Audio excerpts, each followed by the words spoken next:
Hello, I am Nurbek Savitakhunov and you're watching the news from Kazakhstan. President Nazarbayev opens the 4th Congress of World Religions by speaking about the crisis of morality, protection of Islam, and online tolerance.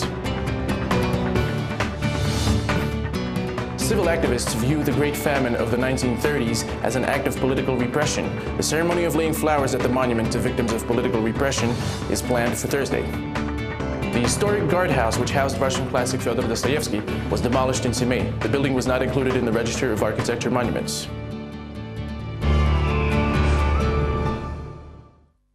The 4th Annual Congress of World and Traditional Religions opened in Astana on Wednesday, May 30th. In his opening speech to delegates from 40 countries, Kazakh President Nursultan Nazarbayev spoke in defense of Islam and noted the growth of the global crisis of moral values. Thus, information technologies and advanced communications designed to unite people are often used to disconnect them and raise new barriers within communities. Network resources, instead of knowledge, frequently serve to promote vice, spewing streams of lies, vile human instincts, and calls for hatred. The president said that technology disconnects people, but still suggested the audience to create a shared online resource for all religions. Later, the Congress participants went on to praise the host of the event. The chief rabbi of Israel, Shlomo Amar, believes that Nursultan Nazarbayev has created the new United Nations, while the country's population can serve as the Star of Bethlehem for the whole mankind in terms of interfaith relations. In contrast to the generally positive mood of all speeches, the president of the U.S. National Council of Churches stood out with his strong criticism of a Florida pastor, Terry Jones, infamous for burning Qurans, labeling him as a black sheep. He is an outcast in American society, American Protestantism, and Christianity. I think there are only about 20 people in his community, so he doesn't actually represent anyone. Chairman of the Atomic Energy Agency, Timur Zhantikin, announced that the nuclear fuel bank planned to be built in Kazakhstan next year is a purely political project. According to the official, allowing the International Atomic Energy Agency to hold jurisdiction over the nuclear graveyard will strengthen Kazakhstan's status as a peaceful country.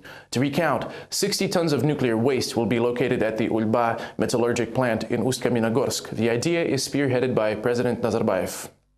It is not a commercial project. It is not about investing $5 today so you can earn $10 tomorrow. We may call it a purely political project intended to show that we stand for peace, international friendship, and we do not want a war to break out tomorrow. That is why we are fighting for the regime of non-proliferation of nuclear weapons.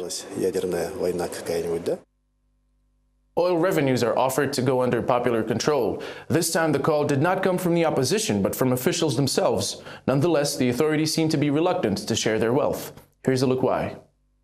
Kazakhstan's subsoil is a property of the population, say the country's authorities. At a round table in the capital branch of the ruling party, state officials declared that their fellow citizens must be assured that the payments of mining companies are fully received by the state and in accordance with the terms of the contracts. Following the opposition's lead, they proposed to give the public access to information on revenues and expenditures of oil companies. At the same time, well-known scientists and Nobel Prize winners went even further. During the Astana Economic Forum, an American expert, Edward Prescott, suggested that Kazakh government to distribute the oil money among people. You can transfer some part of the oil revenues to the deposits of each Kazakhstanis. It will let your people invest their capitals. The proposal of the respected foreign economist did not find support among Kazakh lawmakers. They believe it is much more effective to continue pouring oil money into the national fund, from where these funds will be allocated for the economic development and industrialization. Ordinary people, according to the MPs, will not be able to properly control the money. As a result, they say the treasury will be empty and Kazakhstan will not be in shape to deal with crises. Some people will just squander the money. In the end, we will be left without cash funds for the future and the economy will be gone. We will simply spend the money on daily needs. But present approach is not really working for quite some time now, say analysts, since money from the National Fund are spent inefficiently. They recall the devastating reports of the Audit Committee, which harshly criticized the majority of programs funded by Samruk-Kazyna. In this light, the proposal of the Nobel laureate looks quite attractive. The assets of the National Fund should not be invested in foreign securities or converted into international currencies for the benefit of other countries' economy. Instead, it needs to work for home economy.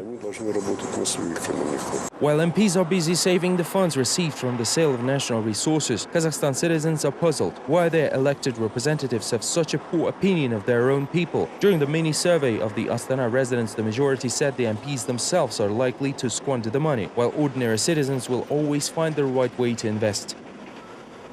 Kazakhstan is discussing Russian President Vladimir Putin's proposal to establish a new supranational body, the Eurasian Union Parliament. Public figures and politicians are against the idea. Notably, political scientist Rasul Jumali believes the joint legislative institution will not only harm the country, but also change the fundamental principles of statehood. The analyst also noted that Putin is forcing the events.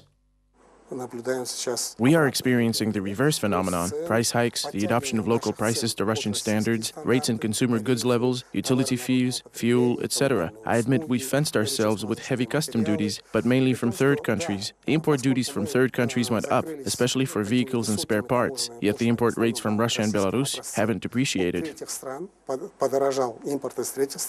Before the January parliamentary elections, the co-chairman of the National Social Democratic Party, Azad, Bolat Abilov, said it was possible these were last elections in independent history due to the integration with Russia. The politician believes that a single parliamentary institution will result in a loss of sovereignty. Abilov says it is necessary to convene a referendum and let people decide whether they need the Eurasian Parliament in Kazakhstan. Do we really want to become a one-state with two authoritarian countries, one of which is ruled by Lukashenko, a clearly delusional man? It's one thing to have the customs union, but we believe that Kazakhstan is not ready to compete with certain products, not to mention Ukrainian goods, and we see that the economic balance is not in favor of Kazakhstan. We are losing in the import-export ratio as compared to Russia and Belarus. As for the Eurasian Economic Community, it's obvious that it is becoming political, and Putin makes no secret about it. It has now become clear in what trouble Nazarbayev got himself. He thought this would be equal terms, but he was wrong. Economic expert Sergei Smirnov believes that even if it will be decided to establish a common parliament, it will take a long time. In order to form a supranational body, it will be necessary to sacrifice a small fraction of independence for Kazakhstan, Belarus, and even Russia. In the end, it will be a supranational entity. It will require a partial sovereignty exchange, and our national elites will not be happy about that. Therefore, I believe this will be a very long process.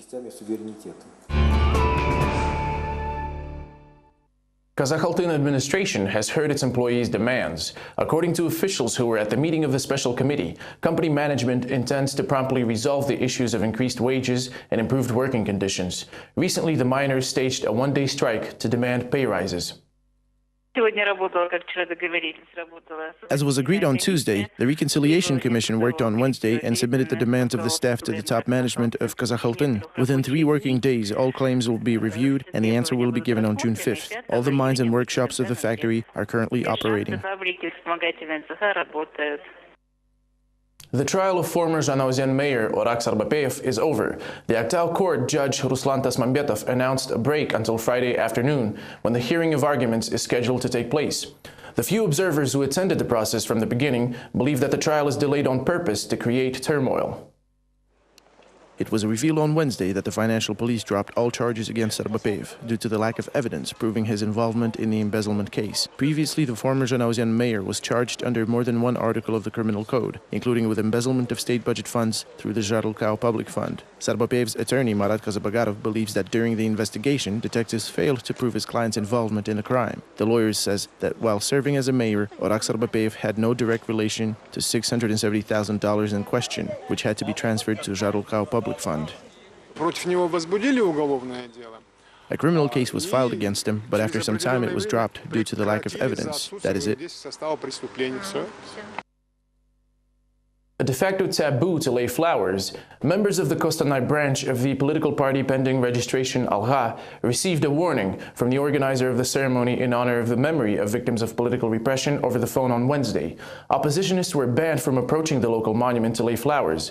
Similar warnings, this time from prosecutors, were addressed to representatives of civil society in Almaty, who were cautioned against taking part in the May 31st events.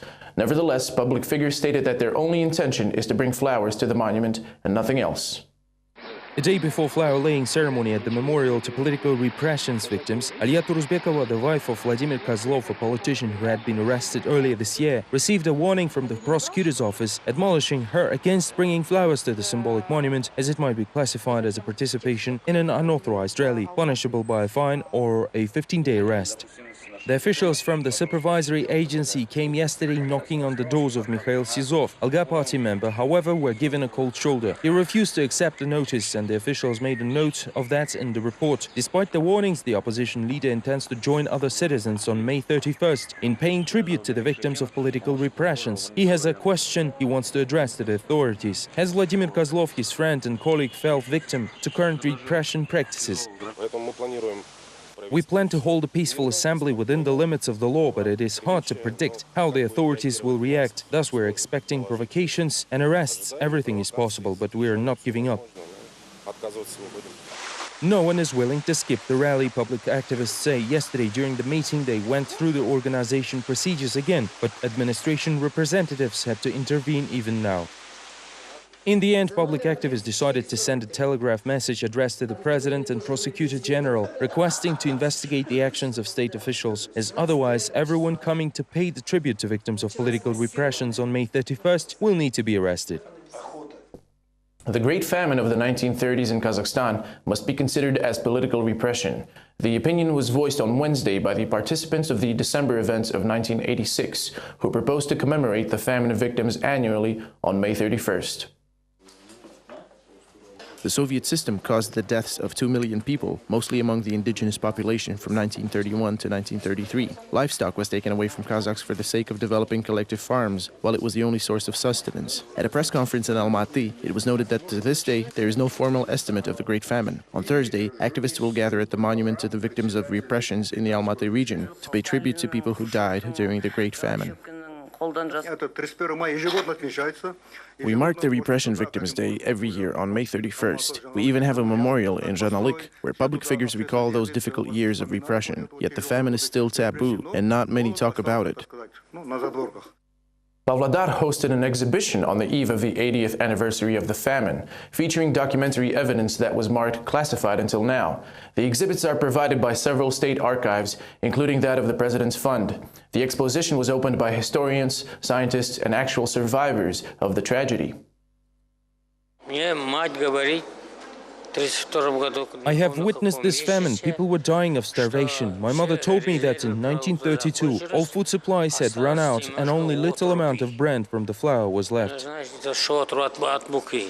For the first time in many years, the letters of Philip Goloshekin, the secretary of Kazakh Area Committee, were brought to light. His name was later closely associated with the famine and genocide of Kazakh people. Among the letters, there are complaints about Goloshekin sent to Stalin. In addition, the exhibition includes documents confirming tragic consequences of the famine. In their reports, local authorities just dryly recorded the number of deaths. One such document said that over 400 people died of starvation just within 2 weeks in Pavlodar. Some historians believe it is necessary to recognize the 1930s famine as the second wave of mass people death, with the first one taking place in the 20s. As a result, in some 10-15 years, Kazakhstan lost about half of its native population. Historians consider these episodes among the most tragic events in the world history. The monument to the victims of Kazakhstan's Great Famine will be unveiled at the location shortly. The public is actively discussing the recently raised issue of renaming the city of Almaty. On Wednesday, former and current MPs have shared their views on the matter. The heated linguistic argument was provoked by Serik Seydumanov, the deputy mayor of Almaty, who said last Monday during a press lunch that the city needs to get its own name of Almata. Apparently it sounds better, has a grammatically simpler form, and in fact Almaty, the Kazakh name, was included in the original drafts of the constitution, both Russian and Kazakh ones. This proposal exploded with internet comments, and the population has split into two opposing camps since, some even joined by the MPs. First of all, it is not correct in terms of linguistics and transcription rules. Second, the change would require a lot of finances. All notice boards, documents and other things will need to be changed. It is financially unreasonable. The money needs to be allocated to achieve other goals. Это затратная вещь.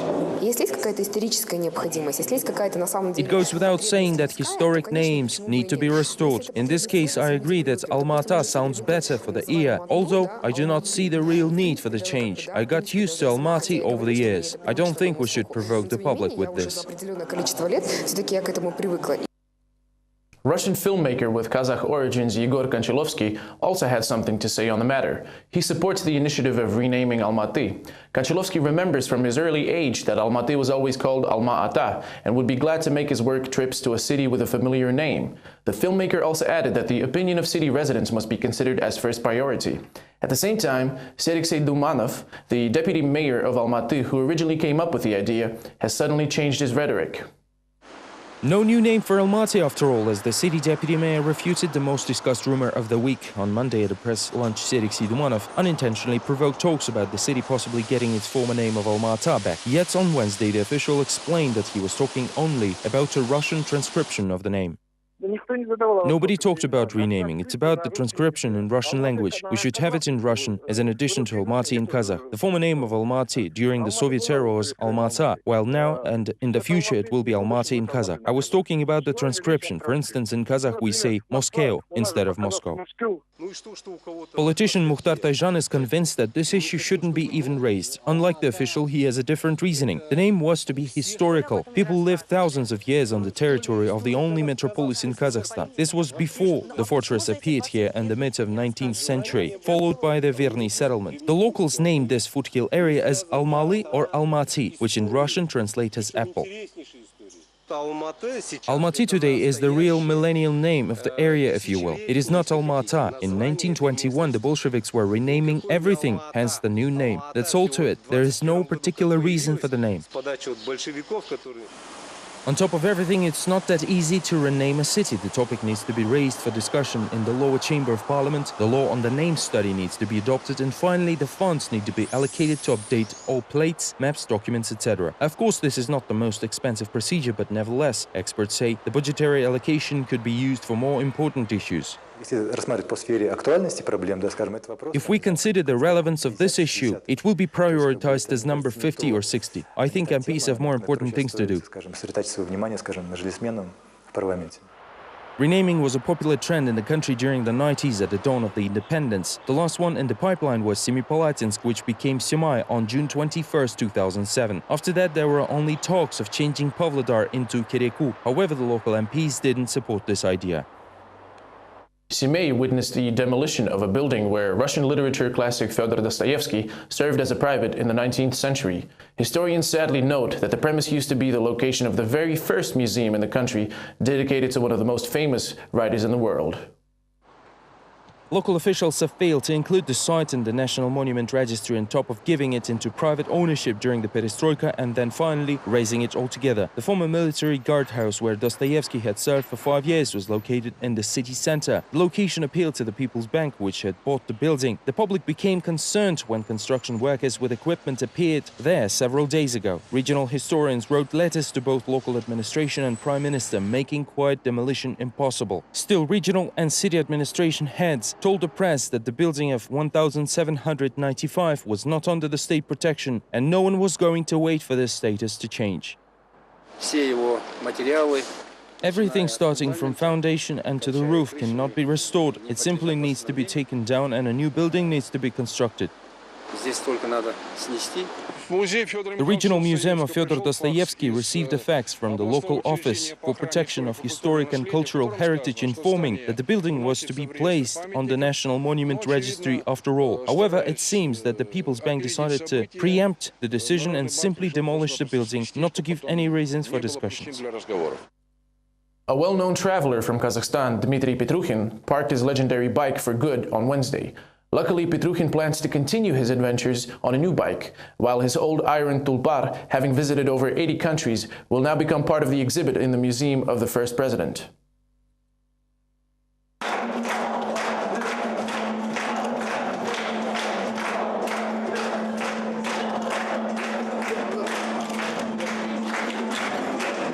Petrukhin and his bike have made it into the Guinness Book of World Records. At one time, the traveler covered about 200,000 kilometers on his bike. Petrukhin has decided to donate the old bike to the Capital Museum out of noble intentions. He says that not so long ago he realized that it was no longer his property, but a real treasure of the entire country. The traveler is often seen as a goodwill ambassador for Kazakhstan, the country he promotes wherever he goes. In response, officials gave the 55-year-old biker a number of honors and honorary positions. Petrukhin heads both Bikers Association and a Geographic Society and is also a member of the Almaty City Council. At the same time, the traveler assures that the bike and gear transfer to the museum does not mean the end of his career. The record setter will now get a new and lighter bike, which apparently prompts him to lose some weight as well.